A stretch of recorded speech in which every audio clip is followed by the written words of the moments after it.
Thank you. We are running out of time and we have only 20 minutes for Q&A discussion, so I would like to invite just 5 quick brief comments. One in front, one in the back. Any other more? Okay, it's the 2 first.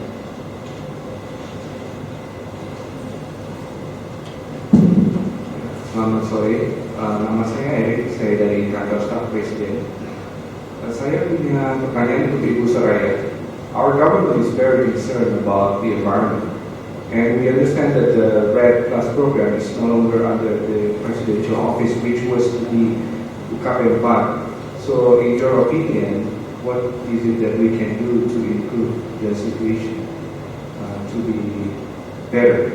And especially that we have Nation Branding Indonesia program that we are working on, and also, of course, it's for the lives of our people. Thank you.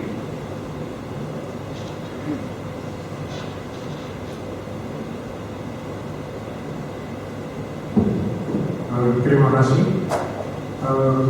Saya ingin bertanya juga untuk Ibu Suraya. Bisa minta tolong slide Ibu Suraya yang ada foto Presiden SBY tadi. Yang ada foto Presiden SBY. Jadi masalahnya bisa tidak lihat di paper Ibu juga. Masalah utama turning point-nya bukan di putusan MK nomor 35, tetapi di Perkasa nomor 2 tahun 2008 yang dikeluarkan oleh Presiden SBY hanya 2 bulan sehabis konferensi climate change di Bali, yang membuat negara kita sungguh sangat malu. Di Perkasa itu, di lampirannya disebut bahwa orang atau perusahaan boleh menyewa hutan dengan harga hanya Rp300 per hektar. Jadi itu yang membuat kemudian hutan kita dan tata ruang tanah kita menjadi berantakan, dan itu tidak disinggung dengan itu yang sebetulnya turning point-nya dari Presiden SBY itu brand image. Ya, di satu pihak yang menyelenggarakan climate change conference, tapi 2 bulan kemudian dia membuang semua dokumen climate change itu ke tong sampah.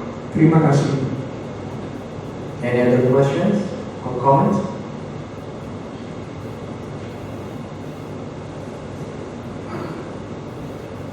This shows that how important the environmental discourse in Indonesia.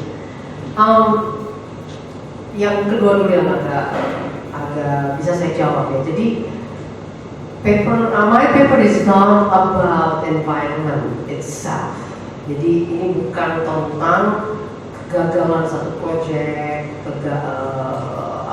bagaimana inkonsisten SBY bahkan juga Jokowi ya dengan persoalan-persoalan ini, tetapi di dalam paper saya ingin mengatakan, karena begini, ada sebagian orang melihat RED itu dengan kacamata 2.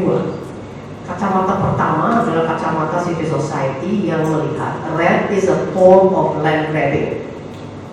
I don't know apakah familiar dengan land grabbing. Jadi land grabbing ini muncul sekitar 2008 sebagai diskurs dimunculkan oleh civil society dengan concern bahwa bagaimana foreign money investment itu kemudian menguasai lahan-lahan di dunia ketiga, terutama pada 2008 itu adalah untuk food crop. Nah, Great Red atau climate change is a kind of land grabbing, menggrab kembali. Saya sudah katakan bahwa sebagian lahan-lahan ini sudah jadi kawasan konservasi. RED even more, grabbing more land for the environment and the purpose of the environment. Nah, sebagian melihatnya sebagai form of land grabbing, which is something might be true, tapi saya juga mendebatkan itu sebagai simplistic green grabbing. ini John dan saya ada satu artikel lain tentang green grabbing itu ya, yang sempat dibahas juga ternyata di Kementerian Kehutanan waktu itu. What is this? Jadi satu ada yang mengatakan, satu lagi kelompoknya Sipo dan selain melihat how failure is read. Ya. Nah saya tidak mengatakan bahwa itu sesuatu mungkin ada faktanya, tetapi yang jarang di debat atau jarang dipersoal atau jarang dilihat oleh banyak artikel tentang red adalah ketika red datang, what is the effect in that country? What is the role or the response of actors di dalam country itu? Ya. Nah, di sini saya memperlihatkan red di Indonesia, discourse on climate change open certain political space, yaitu di mana civil society yang sudah deadlock bicara dengan Kementerian Kehutanan tentang akses, tentang ini ada ribuan juta orang dalam kawasan deadlock, tidak maju, tidak mundur kemana-mana, nggak ada ya. Advokasi tentang perlunya landlord deadlock. Red datang ketika banyak frustasi sudah ada. Nah, ketika red datang, kemudian ternyata yang terjadi di Indonesia adalah dia membuka certain political space. Pertama, transparansi. Ya. Jadi ini karena 15 menit saya nggak bicara tentang ini banyak ya. Transparansi. Sekarang begitu banyak transparansi tentang fakta, tentang informasi. Jadi rednya sendiri gagal sebagai proyek. Tetapi transparansi dan kemudian orang bicara tentang perlunya semua sektor-sektor ini punya one map dan segala macam. That is political space yang saya katakan. Dengan adanya itu, kemudian civil society bisa mendorong kembali pentingnya satu agenda tentang tenure reform di dalam sektor kehutanan yang deadlock. Nah ini kemudian ditangkap oleh Satgas Res. Seluruh problem dari Satgas Res ini adalah bagaimana akses dari masyarakat itu kemudian bisa diakui. Jadi turning point itu adalah menurut saya salah satu yang memungkinkan diskusi tentang tenure ini, terutama di sektor-sektor itu terbuka dengan adanya red. Nah, ini berlanjut sebenarnya, berlanjut pada sekarang. Kalau Anda lihat komposisi BRD dan segala macam, mana harus civil society di situ.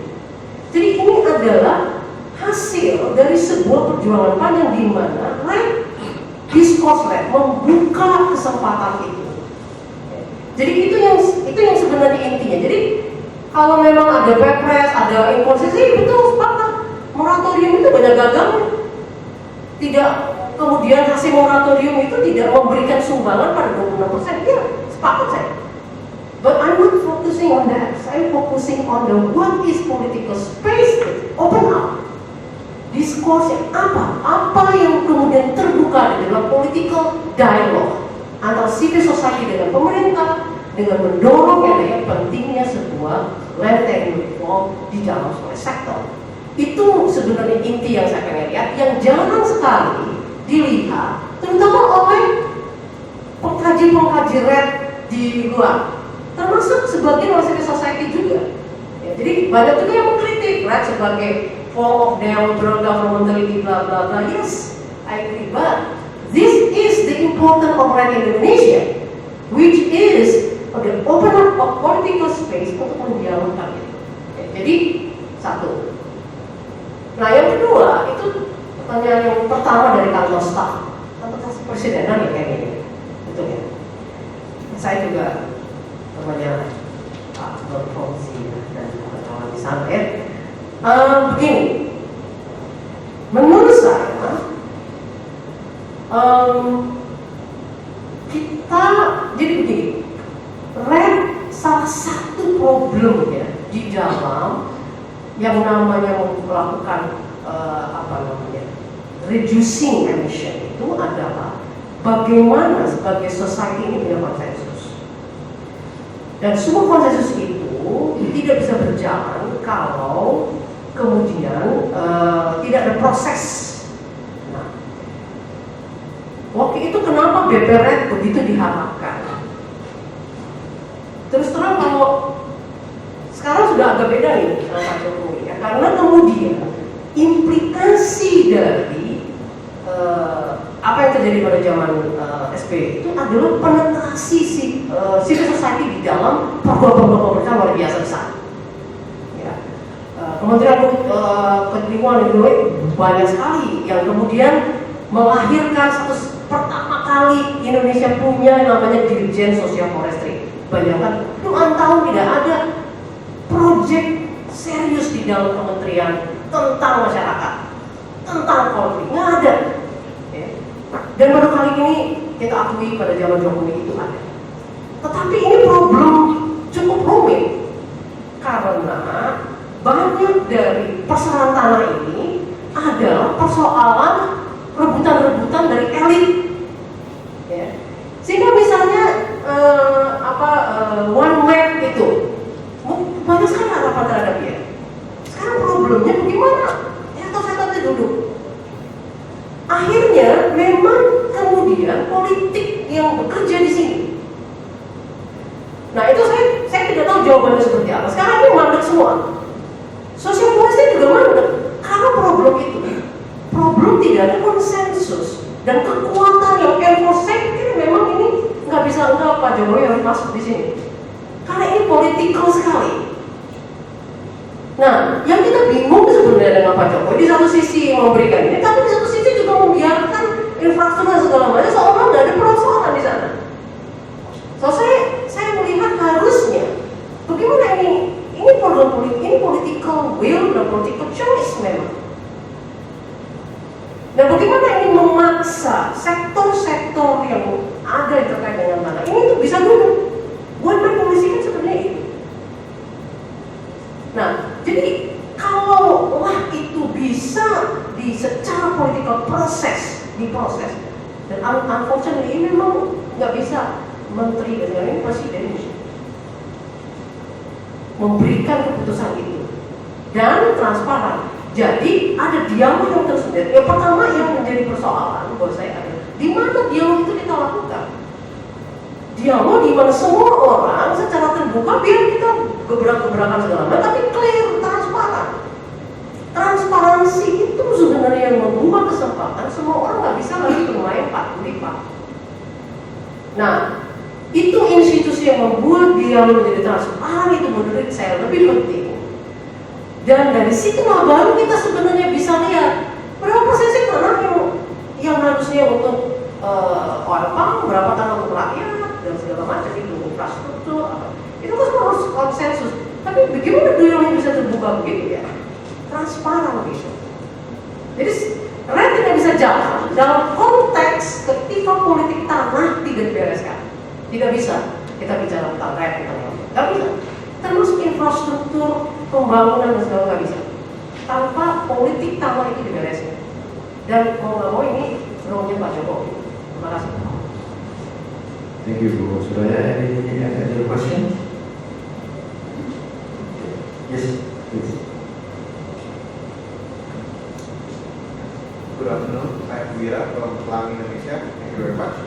I would like to ask, thank you to Suraya, especially for the lengthy explanation. I think it touches a bit of what I was going to ask. This book is timely. I think I haven't read it personally, but just from the table of contents, I believe it is a very important stock taking to show how things were, how things are. Perhaps my question is more towards how should it be. Perhaps we need to compare it with lessons learned from other countries. Maybe because it seems the questions that were asked earlier also asked about direction. The way I see it, if I may talk for a bit more, everyone on the panel seems to talk about different sectors: mining, land use, law, R&D, and urban housing. The way I see it, institutions in Indonesia, in regards to land politics, has always allowed, first and foremost, the mining companies to take their pick, especially with the Perkasa that was mentioned, saying that if there's mineral resources there, go ahead and explore it. Second comes usually agriculture, and then comes environment and agriculture, forestry, and then environment at the very end. The recent reformulation of the environment and forestry ministry means that maybe the environment gets a leg up, hopefully. And the way I see it is that REDD attempts to create that policy space exactly by promising money, because usually money is where it gets people talking. The failure of REDD has been the failure of TDM in general in making money materialize. And if we are to be honest about it, maybe the whole issue has always been about money, monetary value, or value to humanity, and this goes into the issue of development itself. Because we always put more value to mining, because mining promises most money compared to all other activities, at least historically. And then comes urban housing. Urban housing in Indonesia is known to take up agriculture land, because it produces more money per hectare than agriculture. Now, RED promises to, change that dynamic a bit, but it has failed to do so. So I'm at a loss now. I worked with RED and CDM for a long time, but it's hard to convince people anymore that hey, RED is the way forward. Money has not materialized, and it does get a leg up in Indonesia recently, but where do we go from here? Will we always submit ourselves to more money? Because why is palm oil taking all that land? It produces more money per hectare. That's simple. Maybe you could provide more perspective on where to move forward after this. Thank you.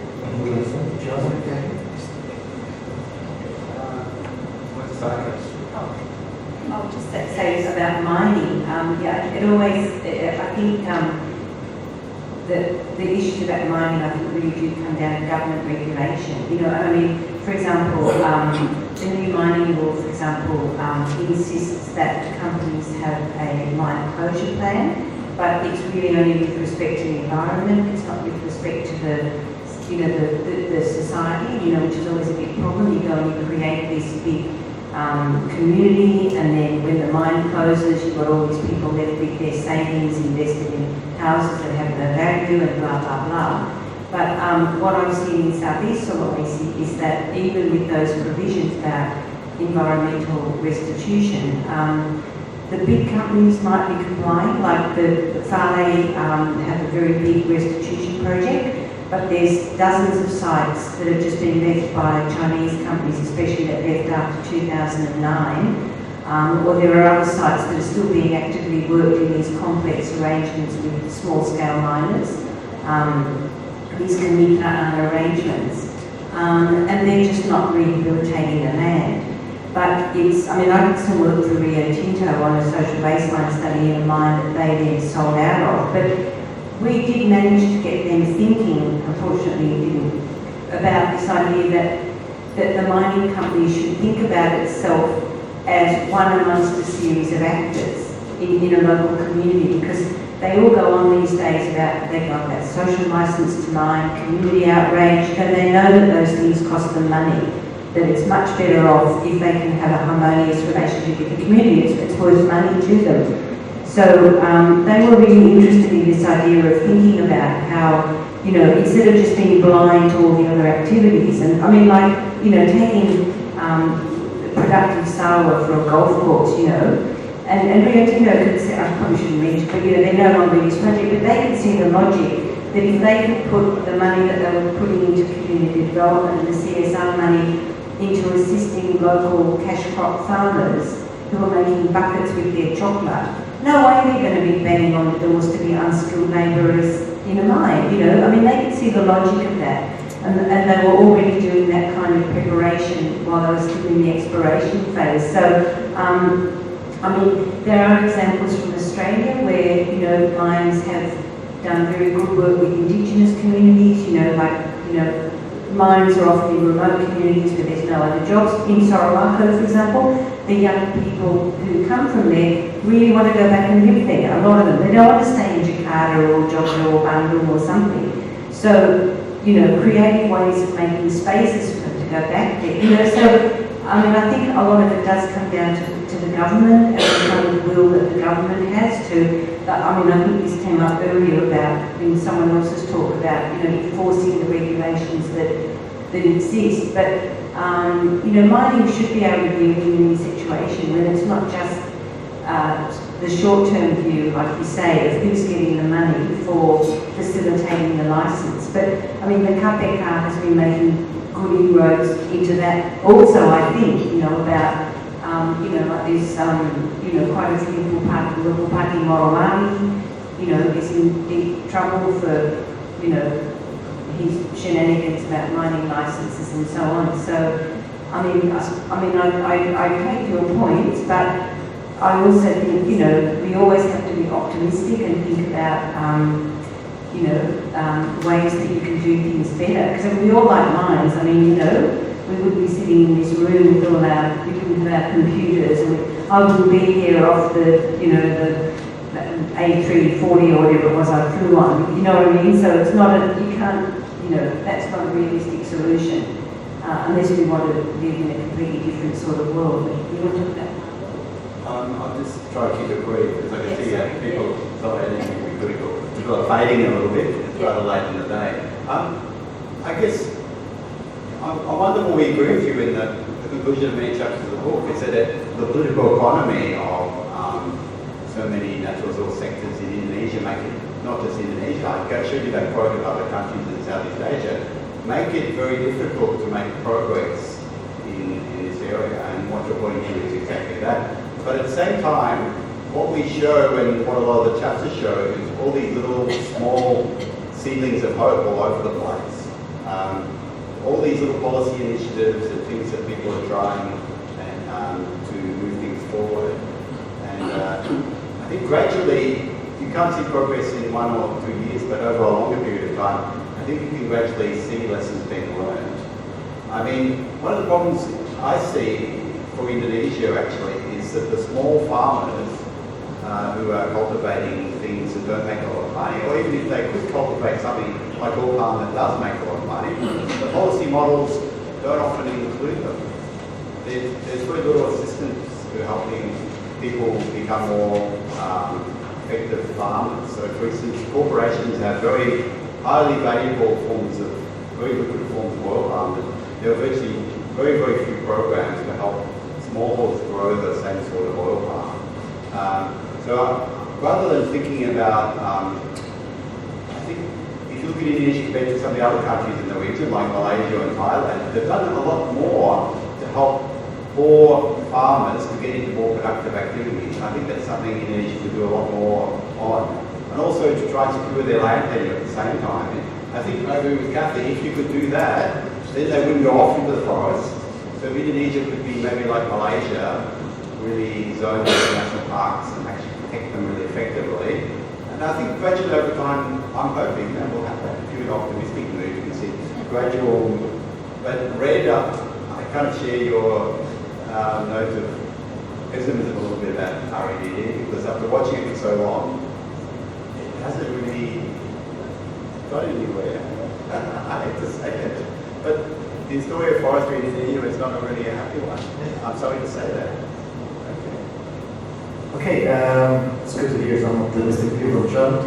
We have reached the end of the session, and I would like to thank the 4 authors for the comprehensive materials that they have presented, and let's all give a big applause for the 4 authors.